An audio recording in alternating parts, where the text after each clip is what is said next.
नमस्कार. आम्ही लोक या YouTube मंचामध्ये आपल्या सगळ्यांचं स्वागत. मित्रहो, आमच्या व्यवस्थेत साधू संत, बुवा बैरागी आणि बाबा महंतांची नेहमीच चलती राहिलेली आहे. या साऱ्या लोकांचं काम हे खरं तर लोकांना आध्यात्मिक मार्गदर्शन करणं आणि धर्मकार्यात सहभागी व्हायला त्यांना प्रोत्साहित करणं हे आहे.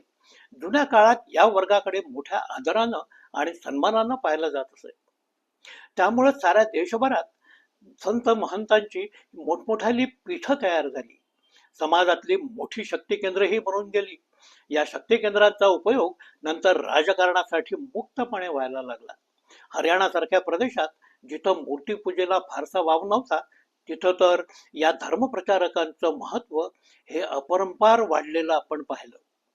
ते एवढं की निवडणुका आल्या की बडे बडे नेते या संतपीठांवर पायधूळ झाडायला लागले. राम रहीम यांच्यासारखे धर्मोपदेशक हे जेलात असले तरी त्यांना पॅरोलवर सोडलं जायला लागलं. हे सारे प्रकार सातत्यानं वाढत राहिले. या बाबींचा परिणाम असा झाला की लोकशाही व्यवस्थेच्या बाहेर समाज मन घडवून आणणारी महत्वाकांक्षी म्हणावी अशी ही सगळी शक्तीपीठ तयार झाली. या प्रक्रियेत आपल्या साऱ्या सामाजिक संस्था आणि झाडून सारे राजकीय पक्ष हे सहभागी झालेले.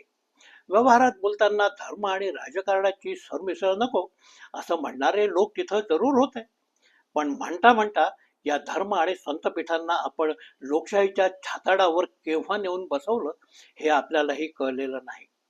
आज या संतपीठांनी आपल्या सामाजिक आणि राजकीय व्यवस्था या संपूर्णपणे प्रभावित करून टाकल्याचं आपण पाहतो आहोत. हे सारं उगाच घडलेलं नाही. 90च्या दशकात बाबरी मस्जिद उद्ध्वस्त करण्यात आली. ते सारं प्रकरण कोर्टात गेलं. कोर्टात राम मंदिराच्या बाजूने निर्णय लागेल की मंदिराच्या विरोधात निर्णय जाईल अशा चर्चा सुरू होत्या. प्रश्न RSS आणि इतर हिंदुत्ववादी संघटना या कोर्टाचा निर्णय मान्य करणार किंवा नाही हा होता. RSSच्या दत्तात्रय होसबळे यांना असाच प्रश्न तेव्हा करण्यात आला. तेव्हा ते म्हणाले, कोर्ट काय निर्णय देतं ते आमच्याकरता महत्वाचं नाही. आम्हाला या प्रकरणात निर्णय मान्य असेल तो केवळ धर्मसंसदेचा. आता ही धर्मसंसद कोणती, तर आम्ही म्हणू त्या साधू संन्याशांची. म्हणजेच धर्मसंसद आमची आणि निर्णय ही आमचीच, असा हा सगळा खाक्या. या आणि अशा भूमिकांमुळे आजच्या या कथित साधूबाबांचं चांगलंच फावल्याचं आपण पाहतो आहोत. तर मित्रहो, असंच एक संतपीठ सध्या महाराष्ट्राच्या बहुचर्चित बीड हत्याकांडात चांगलंच चर्चेत आलेलं आहे. हे पीठ म्हणजेच वंजारी समाजाचं भगवानगड हे प्रमुख सत्ता केंद्र. हे संतपीठ पूर्वी आपल्या जुन्या सर्वसाधारण पीठांसारखं सर्वसाधारण होतं. ते ऊर्जितावस्थेला आणण्याचं काम केलं ते गोपीनाथ मुंडे यांनी. मुंडे हे एक राजकीय नेते. त्यांचा राजकीय जन्म घडवून आणणारे खरे चाणक्य म्हणजे वसंतराव भागवत. मराठवाड्यातल्या मराठा वर्चस्वाला आव्हान देण्यासाठी माधव हा ओबीसी फॉर्म्युला राजकारणात प्रस्थापित करणारे आद्य स्वयंसेवक म्हणून त्यांचा संघपीठात गौरव केला जातो. हा फॉर्म्युला जमून आला आणि गोपीनाथ यांच्या मराठवाड्याच्या सत्ताकारणात जो उदय झाला तो कायमचा. पुढे सरकारी सौजन्यानं भगवानगडाचं प्रस्थ चांगलंच वाढलं. बीड जिल्ह्याच्या राजकारणात भगवानगडाचा शब्द हा परवलीचा शब्द होऊन गेला. नंतर पुढच्या पिढीत पंकजा आणि धनंजय यांच्यातल्या संघर्षातही भगवानगडानं महत्वाची भूमिका बजावली. आपलं वजन नंतर भगवानगडानं धनंजय यांच्या पारड्यात टाकलं. धनंजय यांनी गडाच्या उपकारांची परतफेड करण्यात कुठलीही कसूर ठेवलेली नाही. या सत्तापीठाचे आजचे सर्वेसर्वा म्हणजे नामदेव शास्त्री.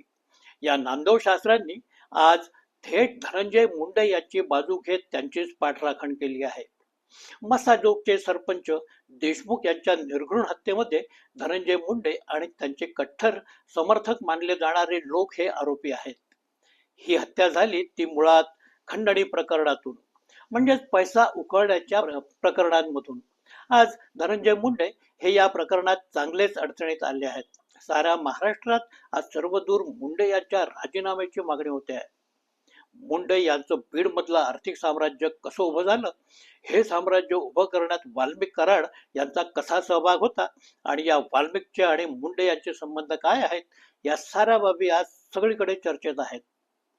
सबब आज केवळ वाल्मिक कराड नव्हे तर खुद्द धनंजय मुंडे हे देखील संशयाच्या भोवऱ्यात आहेत. अशा वेळी हे नामदेव नावाचे शास्त्री धनंजय यांची पाठराखण करायला उभे झाले आहेत. त्यांचं धनंजय प्रेम चांगलंच उफाळून आलंय. धनंजय यांच्याबद्दलच्या प्रेमामुळे ते अक्षरशः गहिवरून गेले आहेत. धनंजय बिचारा आज थकला आहे. गेले 53 दिवस तो झोपलेला नाही. त्याच्या हाताला सलाईन आहे. तिथलं रक्त पाहून मला धनंजय बद्दल कणव वाटली. त्यानं आजवर मोठं समाजकार्य केलंय. त्याच्या हातून चूक होणार नाही असं मला वाटलं.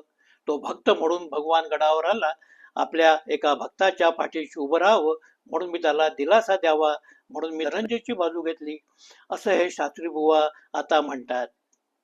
हाताला सलाईन लागलेला, दुःखानं पीडित असलेला भक्त आणि आत्यंतिक भावनातिरेकाचा झटका आलेल्या नामदेव शास्त्री यांच्यातलं हे सारं अतिशय हळवं प्रकरण. शास्त्री बुवा हे सारं असं सांगत होते की ते जे करतायत ते केवळ आपल्या एखाद्या भक्ताच्या भक्तीपोटी, त्यात बाकी दुसरं असं काही नाही. प्रत्यक्षात हे नामदेव शास्त्री धनंजय मुंडे आणि त्यांच्या राजकारणाचे प्रत्यक्ष लाभार्थी असल्यागत त्यांची जीवनशैली आहे. बड्या बड्या मोटरसायकल्स, राजेशाही दौरे ही त्यांची खरी जीवनशैली. त्यांचे छायाचित्र आणि व्हिडिओ सध्या समाज माध्यमांमध्ये चांगले चर्चेत आहेत. हे सगळं पाहता नामदेव शास्त्री हे केवळ गीतेचं निरूपण करणारे साधेसुधे शास्त्री नाहीत, तर प्रत्यक्षात एक पंचतारांकित पंडित आहेत हेच प्रकर्षानं दिसून येतं. या साधू बाबांच्या शिक्षणाबद्दल काय बोलावं. त्यांना मिळालेल्या केवळ गादीच्या अधिकारामुळं हे सगळे लोक सामान्यांपेक्षा असामान्य स्थान बाळगून असतात. एरवी यांचं शिक्षण आणि ज्ञान हे तुमच्या आमच्यासारखंच परीक्षा पास करण्यापेक्षा जास्त नाही. धनंजय मुंडे यांचा एका गंभीर आणि फौजदारी स्वरूपाच्या गुन्ह्यात कथित सहभाग असल्याच्या चर्चा आहेत.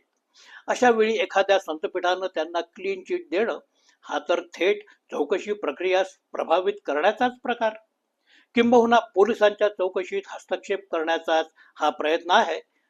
ही साधी बाब या शास्त्री बुवांना कळत नसेल हे खरं आहे. खरं म्हणजे पोलिसांनी या साऱ्या बाबींची वेगळ्यानं चौकशी करायला हवी. एवढं गंभीर हे सगळं प्रकरण आहे. महाराष्ट्रात नामदेव शास्त्रींचं हे क्लीन चिट प्रकरण गाजत असतानाच ते उत्तरेतले बागेश्वर धाम यांनीही कहर केलाय. प्रयागराजमध्ये चेंगराचेंगरीत जे लोक मृत्युमुखी पडले त्या साऱ्यांना मोक्ष मिळाला असं बेधडक विधान करून त्यांनी आपल्यातला ईश्वरी अंश किती पॉवरफुल आहे तेच जणू सिद्ध केलं आहे. एकतर मोक्षाची कल्पना ही एक कल्पनाच, त्यात गंगेत बुडून मृत्यू आल्यानं किंवा प्रयागराजमध्ये मृत्यू आल्यानं मोक्ष प्राप्ती होते, या साऱ्याच कथा म्हणजे कथा. हे बागेश्वर महाशय यांचा आणि शिक्षणाचा फार काही संबंध असल्याचा कुठलाही पुरावा त्यांनी आजवर कधीही दिलेला नाही. ते जे काही बोलतात ते तद्दन अज्ञानी लोकांसाठी. लोक त्यांच्या प्रवचनांना गर्दी करतात आणि ही गर्दी सहज मतांमध्ये कन्व्हर्ट करता येते हे लक्षात घेऊन त्यांचं महत्व वाढवलं गेलं. सरकार दरबारी त्यांची उठबस व्हायला लागली. त्यातूनच आता हे गृहस्थ अधिक अधिकारवाणीनं बोलायला लागले आहेत. पूर्वीच्या काळातही हे लोक असेच बोलत असत, पण तेव्हा समाजानं आपला विवेक पूर्णपणे सोडलेला नव्हता. या बाबा बैराग यांचं काय ऐकावं, कितपत ऐकावं आणि त्यांना कितपत महत्व द्यावं हे लोक आपापल्या विवेकांना ठरवत होते.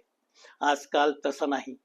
एक तर धर्मानं थेट राजकीय जागा व्यापून टाकल्यामुळं या प्रकारच्या लोकांना आता ठळक अशा प्रकारचं राजकीय अभय मिळालेलं आहे.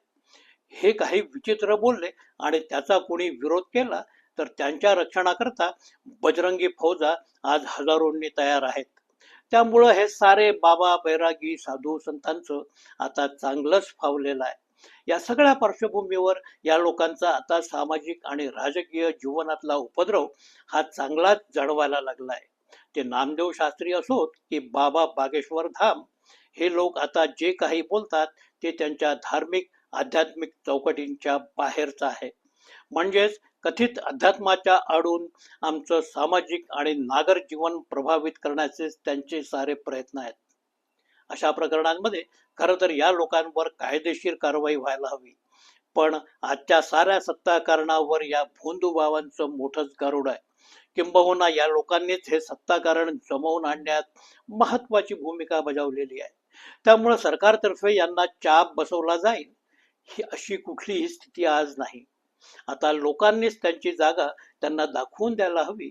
तसं झालं नाही तर हे लोक अधिकाधिक आक्रमक होत जाण्याचा धोका हा निश्चितपणे आपल्या समाजापुढे आहे. आजचा मुद्दा एवढाच की या लोकांना आवार घातलाच पाहिजे. अन्यथा समाजाचं मार्गदर्शन करण्याऐवजी समाजात गोंधळ आणि गैरसमज पसरवण्याचंच काम या लोकांकडून होत राहील. ते अर्थातच कुणाच्याही हिताचं असणार नाही. मित्रो, हा व्हिडिओ इथेच संपवतोय. व्हिडिओ कसा वाटला ते नक्की सांगा. लाईक करा, शेअर करा, सबस्क्राईब निश्चितपणे करा ही विनंती. नमस्कार.